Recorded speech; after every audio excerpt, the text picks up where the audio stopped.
समाचार 24 पर इस वक्त की एक बड़ी खबर हम आपको दिखा रहे हैं। भागवताचार्य अनिरुद्धाचार्य की मुश्किलें बढ़ती नजर आ रही हैं। भागवताचार्य अनिरुद्धाचार्य के खिलाफ एफआईआर दर्ज कर ली गई है और उनके आपत्तिजनक बयान के बाद बवाल मचा हुआ था और उसी बवाल में अब वृंदावन कोतवाली में एफआईआर दर्ज की गई है। देर रात वृंदावन कोतवाली में एफआईआर दर्ज कर ली गई है। तो बेहद बड़ी खबर हम आपको दिखा रहे हैं कि कथावाचक भागवताचार्य अनिरुद्धाचार्य की मुश्किलें बढ़ गई हैं। ये भागवत कथा का पाठ करते हैं, करोड़ों इनके फॉलोअर्स हैं। उसके बाद पता नहीं कैसे मत मारी जाती है कि जिस भगवान के नाम पर अपनी दुकान चलाई जाती है उसी भगवान के खिलाफ अमर्यादित टिप्पणी कर देते हैं। कोई ना समझ और मूर्ख ये टिप्पणी करे तो बात समझ में आती है, लेकिन खुद को ज्ञानी ध्यानी और भागवताचार्य कहकर करोड़ों भक्तों को भागवत का ज्ञान देने वाले और धर्म के ठेकेदार बनने वाले ही लोग अगर भगवान के खिलाफ आपत्तिजनक टिप्पणी करेंगे, आपत्तिजनक बात करेंगे तो स्थिति होगी क्या।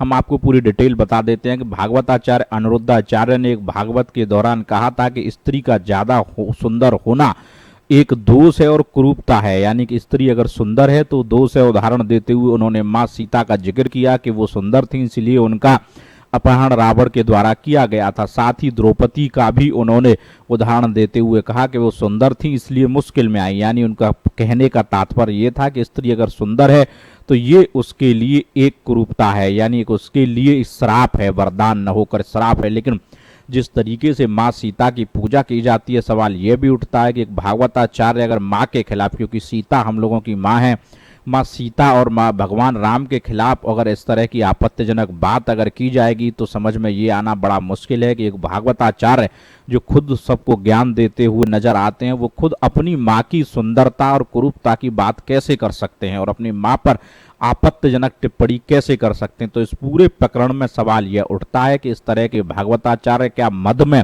या पैसे के अंदर में, यानी जितना इन लोगों ने पैसा कमाया उसके बाद इनकी मत भ्रष्ट हो गई है, ये भी एक सवाल उठता है। क्योंकि अगर इसको कोई सड़क छाप नादान व्यक्ति कहे तो समझ में आता है, लेकिन खुद को भागवत के ज्ञाता बताने वाले भागवताचार्य और खुद को धर्म के ठेकेदार बताने वाले करोड़ों इसके फॉलोअर हैं अनिरुद्धाचार्य के, उसके बावजूद भी इस तरह की आपत्तिजनक टिप्पणी करना बेहद शर्मनाक विषय है। तो समाचार 24 इस वक्त आपको बड़ी खबर दिखा रहा है। 295A और धारा 509 में एफआईआर दर्ज की गई है। दोनों धाराओं में गिरफ्तारी संभव है। अब देखना यह होगा कि वृंदावन पुलिस कब तक इस ढोंगी भागवताचार्य को गिरफ्तार कर जेल भेजती है। तो सवाल यह भी है कि किस तरीके से ये मद में आकर, खुद पैसे के मद में आकर किस तरीके से व्यास गद्दी जैसी पूज्य जगह से एक भगवान के खिलाफ आपत्तिजनक टिप्पणी कर देते हैं। ऐसे लोगों पर कार्रवाई की जानी चाहिए। अब देखना यह होगा कि वृंदावन पुलिस इस भागवताचार्य को गिरफ्तार करने की जहमत कब तक उठा पाती है। लगातार वृंदावन में भागवताचार्य और कथावाचक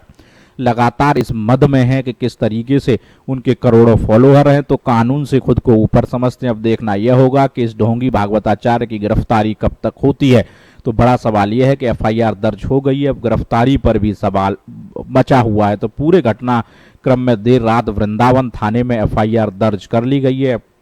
एफआईआर के बाद अब गिरफ्तारी में कितना समय लगेगा ये तो आने वाला वक्त बताएगा। इन धाराओं में गिरफ्तारी संभव है क्योंकि तमाम लोगों को धार्मिक भावना भड़काने यानी 295A में गिरफ्तार किया गया। अब देखना यह होगा कि क्योंकि ये गेहुआ वस्त्रधारी खुद को भागवताचार्य बताता है तो हिंदुत्व की बात करने वाली सरकारें इसको गिरफ्तार कर पाती हैं या नहीं कर पाती हैं, ये तो एक बड़ा राजनीतिक विषय है। लेकिन सवाल ये भी है कि इस तरह के भगवान के खिलाफ आपत्तिजनक टिप्पणी चाहे किसी भी धर्म का करे, कोई भागवताचार्य करे, उसके खिलाफ एक्शन होना चाहिए।